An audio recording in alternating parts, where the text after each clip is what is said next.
It comes out of nowhere. It strikes without warning. It's that soul-sucking stretch of the school calendar between President's Day and Easter. No holidays, no vacations. You know the side effects. First, the body goes loco, followed soon after by the brain. Only the strong survive, like Monica Perling. She uses her Krebs Scout training to find precious nutrients. Even a juggernaut like my brother Pete feels the hurt. Normally, he strikes fear in the heart of all teachers. Pete Wrigley? But during those Death Valley days, the Pete just gets burned out of him. This year was worse than ever. Pete's prayers for an air raid or a snow day had gone unanswered. Until one mind-melting day when an answer arrived like a message from heaven. They were 2 words. The 2 words that give us all hope. Sick day.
In Spain, it's called Dia Enfermo. In Hungary, it's Betegnap. Around here, it's just known as the sick day. If you're really sick, it can save your life. But if you're not, well, that's another story. This story. It starts by picking the right disease to fake. You know the classics. Colds, earaches, pink eye, and the ever-popular diarrhea. Pete had tried all those. It was time for something big. Food poisoning? That's a triple Yui. Unusual, unpredictable, undetectable. Gets me 2 days, easy. You're going for a double dipper? If Pete could get 2 days off, he'd be a sick day legend. Like Len Tinglehoff, who used mind control to keep his temperature at 101 degrees for 3 days. Or Margaret Stang, who epoxy glued her teeth together and got to drink lamb chops through a straw. Then there's Dewey Munson, who faked his own death. Dewey was last seen in Flagstaff, where he lives with his aunt and calls himself Gene. But here in Wellsville, on one fateful Tuesday at precisely 0700 hours, the brothers Pete launched Operation Tapioca.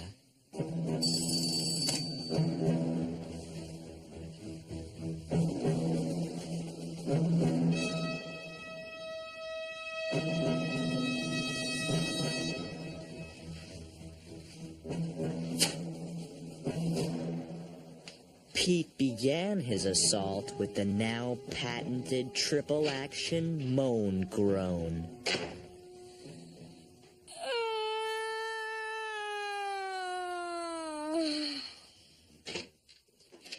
Pete? Something wrong? My guts. They're boiling. Mom was a seasoned warrior of the sick day and came on strong with a three-pronged attack.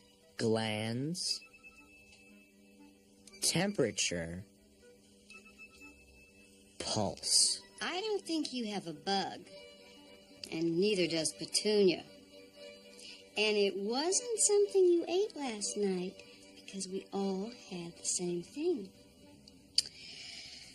Ooh, time to get up. Today's a school day. She was walking right into his trap. Maybe it was the tapioca. Tapioca? Yeah, I had some last night. The tapioca. It was Pete's secret weapon. You see, a few days earlier, Pete got a grocery clerk to smuggle him a label from an expired can of tapioca. Remember, if you get busted, this never happened. What never happened? Bingo. Then, he stuck the label on an empty can. That's where I came in. While Pete lured Mom to our bedroom, I made the drop.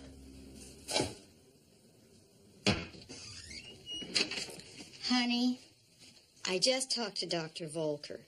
He said you probably have a mild case of food poisoning. Nothing serious, but I want to keep you home. But, Mom, we're doing negative fractions. Negative fractions will wait. You stay in bed. I'll call Aunt Janet and tell her I can't make it to the baby shower.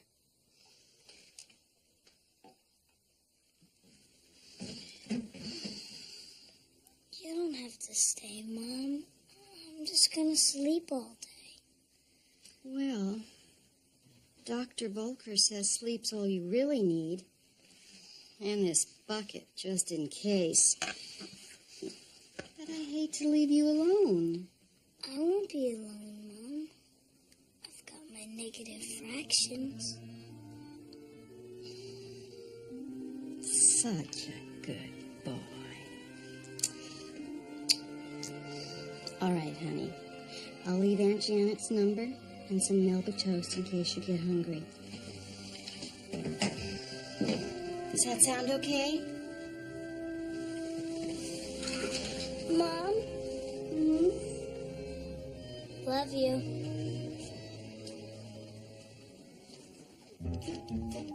Once word got out that Pete wouldn't be in school that day, adults wasted no time spreading the good news.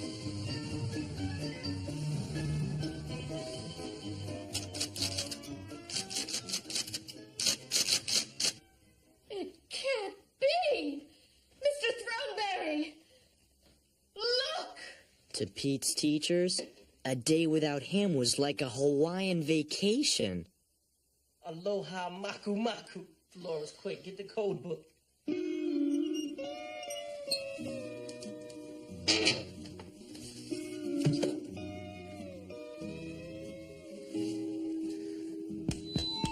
Attention, all faculty members. Attention, all faculty members. Kalui Amatutu. Repeat, Kalui Amatutu. Don Ho will not emerge from the Valley of Darkness.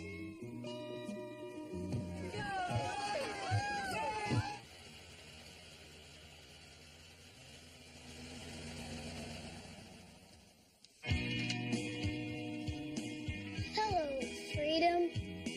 My name is Pete. With Mom gone, Pete began his adventure by taking in the little things you only notice on a sick day. The way the dust motes waft around in the sunlight. the sound of the refrigerator making ice cubes, and the sweet, marshmallowy taste of an American president going down his food hole. That's when Pete noticed something even more amazing. Ike!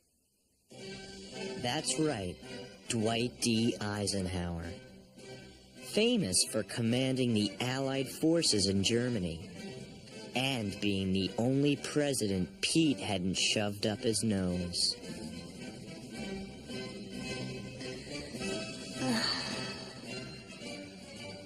Hail to the chief. But like the Allied forces at Normandy, Ike was there to stay.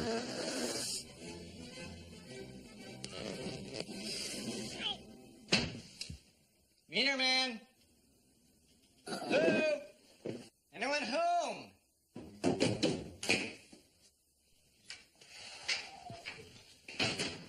Hey, Ray. Jeez. It must be 73.1 degrees in here. What is this, Jocko? The equator? You people burn more fuel than the sun. What do you think this country's made out of? Energy? I've got other problems, Ray. Look, What do you got? Little congestion up there? President Eisenhower. He's stuck. That was a man who knew the value of a kilowatt hour. Okay, enough chin music, Red. Time is energy. Let's see what you got over here. Okay, let's see what you got here, Johnny. Let's just see what you got. Right. There's something you should know about Meter Man Ray. When he checks your electric meter, he sees more than the passing of kilowatt hours. He sees the future.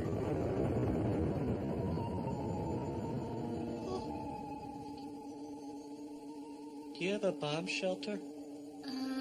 No. Why? Don't worry about it. What about me? Anything about me?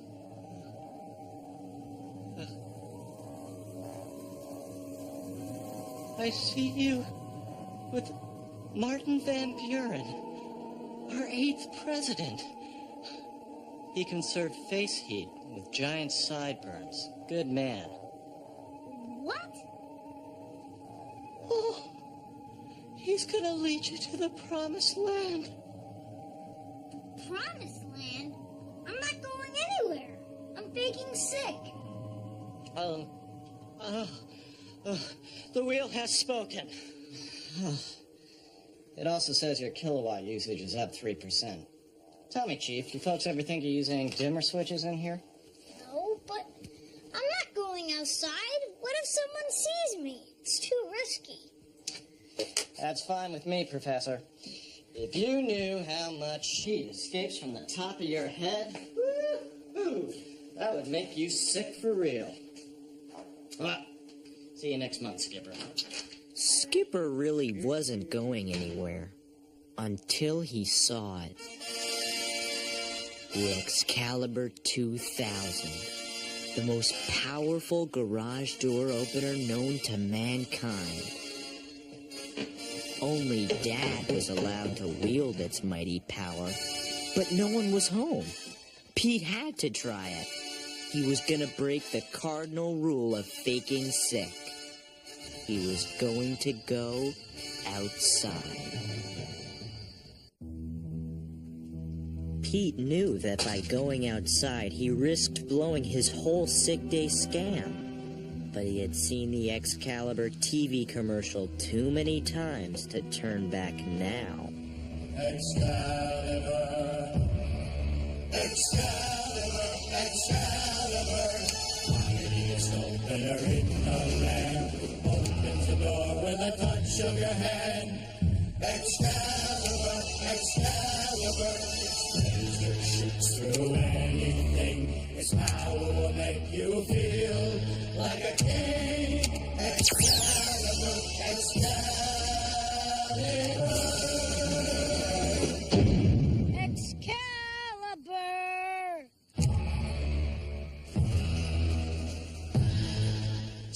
8. Couldn't fit an oversized envelope in the Chakooties mail slot. When will they ever learn? Note. Found a brown mitten on the sidewalk. Somewhere a child walks with one cold hand. I will do what I can. Also note, Pete Wrigley spotted. Appears to have Vegas funny man Don Rickles up his nose. No, Eisenhower. Make that Eisenhower. 35th president had his own stamp. More on that later. What are you doing? Oh, along with the swift completion of my appointed rounds, I'm dictating the story of my life. It's called Stand and Deliver, the Male-Woman McGinty Story. What are you doing? Faking sick.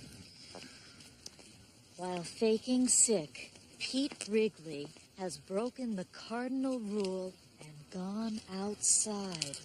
Let me know how you do for my book. I'll send you a letter. Wish me luck. I'll do better than that. Any trouble? I'll send up a flare. Keeps the dogs in line. Goodbye. Goodbye. Pete knew he should have gone home right then and there. But he had tested the limits of the Excalibur. Now he wanted to test himself. It was the biggest risk in the world. But then, I guess that's why my brother did it. At precisely 1300 hours, the enemy was sighted. Death Star. His top secret mission? Well, he just wanted to see how his friends were doing. Except for a strange Hawaiian theme, it was pretty much what he expected. Clem had been reduced to bearded goo, while Monica continued her fierce struggle for survival. It was a horror show he'd seen before, but as he took one last look, something new caught his eye. Glenn Wordle. Since the second grade, Glenn had sat behind Pete, but they'd never talked. Not once. All Pete knew about him was that he ate plaque candy, the stuff the dentist gives you to find the gunk on your teeth. It might have been because it was a sick day, but suddenly Pete saw Glenn in a whole new way. Who was the kid behind the teeth? Pete had to know. Come out with your hands up. We've got the place surrounded. Gotcha, man. I toasted you. I set the toaster on medium brown, pushed down the plunger, and toasted you for breakfast.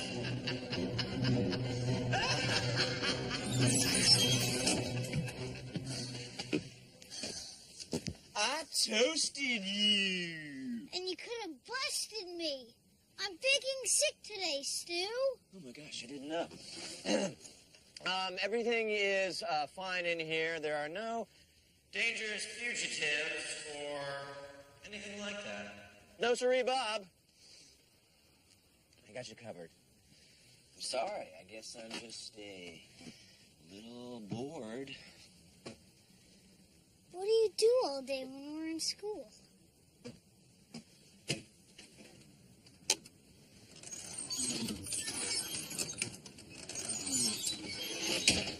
Technical stuff. Want to drive me somewhere? Ladies and gentlemen, if you direct your attention to the left, we're coming on the majestic splendor of the Wurtle House. So that's where he lives. What are we looking for? A body? Signs of foul play? A mysterious stain? I'm not sure. Wow. I guess that's his bike. Ladies and gentlemen, Glenn Wurtle's bike! And let's give a warm Wellsville welcome for Glenn Wurtle's shuttle cock!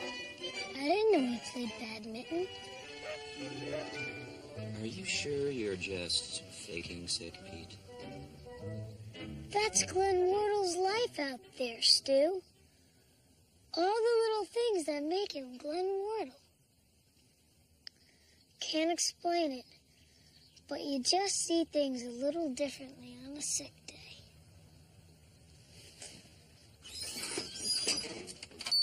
At the sound of the tone, it'll be exactly 2 o'clock.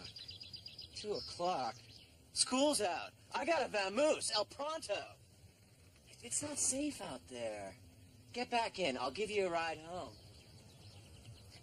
That's okay, Stu. I'm gonna look around some more. If I see any sign of trouble, I'll sound the red alert. Eisenhower. Just checking.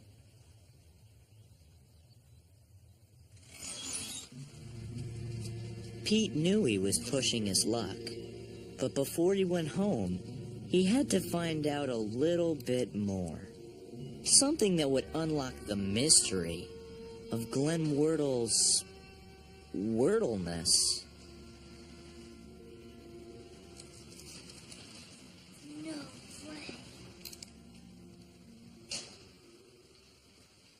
Martin Van Buren. Not only was he our 8th president, he was the name Meterman Ray had mentioned in his prophecy. What does it mean? While Pete pondered the future, the present decided to say hello.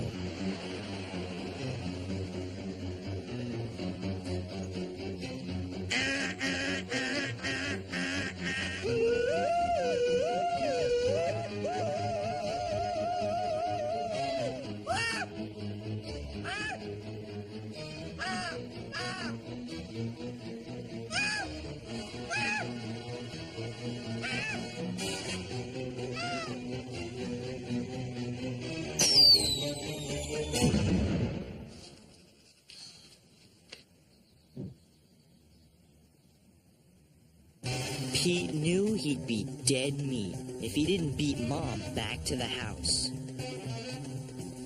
But 2 blocks away from home, Pete realized that his sick day adventure still had one last stop.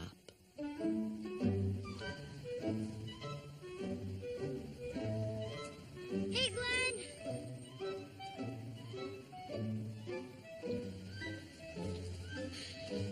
Hey, Pete.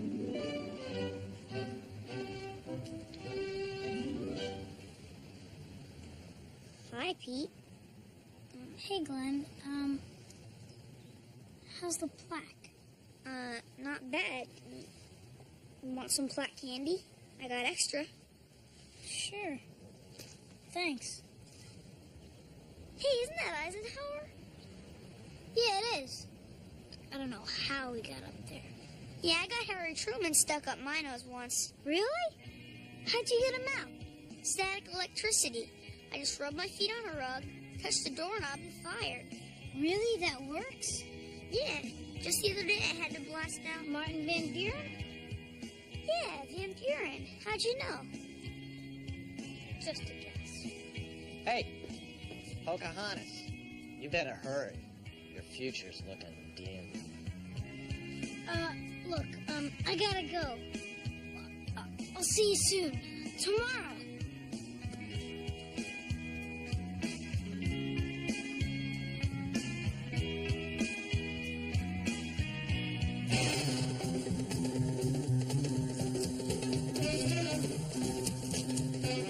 Chapter 12. Blair has worked.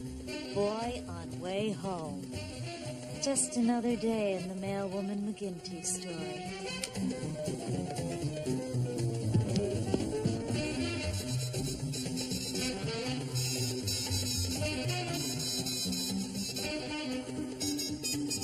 Pete, where you been?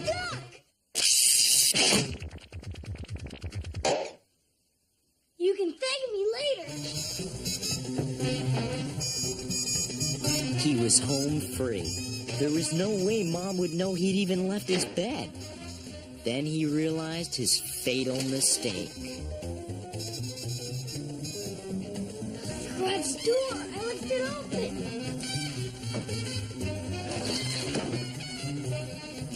As powerful as the Excalibur was, he couldn't get a clear shot at the door. If Mom saw it open, he'd be busted for sure. His only hope was to ricochet the beam off the plate in Mom's head. Sorry, Mom.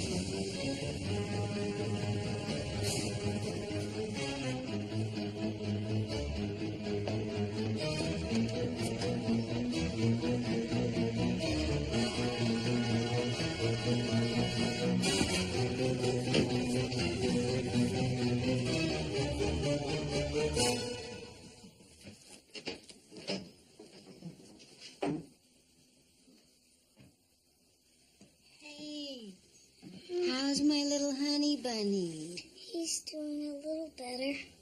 Good. Another day's rest, and you should be back on your feet. Actually, I'm feeling a whole lot better, thanks to the Noble Toast. I might even be able to go back to school tomorrow. Well, we'll see. Meanwhile, you go back to sleep.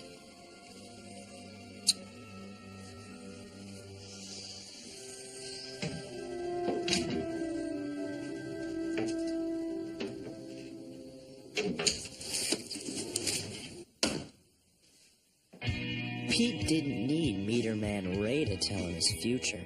He knew exactly what the next day would bring. Thanks to his sick day, he'd have a new friend, a newly enlarged left nostril, and best of all, a brand new way of looking at the world. They're plain and sensible. It's a town in the shout at the gate. Billy didn't tell you everything. Or did he mention the magic day?